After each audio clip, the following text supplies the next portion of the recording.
naman, bata-bata pa, nabuntis ka agad. Malandi eh. My God, pasalab. Maaga na nag-hindi.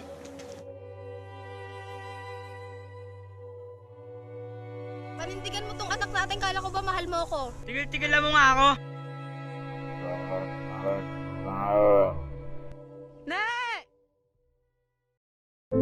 Naalala mo pa ba nung ika'y batang gusto sa akin? Ika'y aking binabantayan sa kalsada kong pinaglalaruan. Sabi mo noon, pangarap mo maging isang guro, makapagtapos ng pag-aaral, makapaglingkod at magpagpuro. Saka nung magnobyo, dahil may tamang panahon para dyan, iawan mo na ang sarili sa pagkakasalpak sa kahirapan.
Pare, lasing na yung shota mo.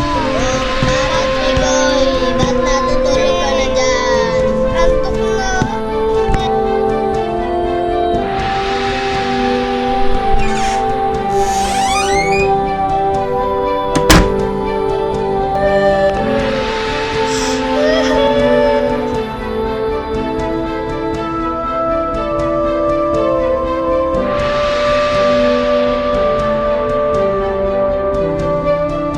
Nak, bakit ka umiiyak?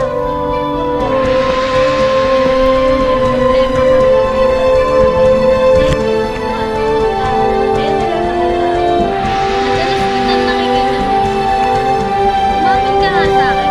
Buntis ka ba? Walang iya ka. Ay, patawarin mo ako. Buntis ko ang boyfriend ko. Nak! Ba't mo naman nagawa yun? Ang bata-bata mo pa.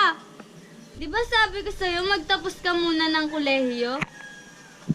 Anak naman, ikaw na lang ang inaasahan namin na mag-aahon sa atin sa kahirapan. Nak, palalaki mo ng maayos yan ha. Opo, Nay.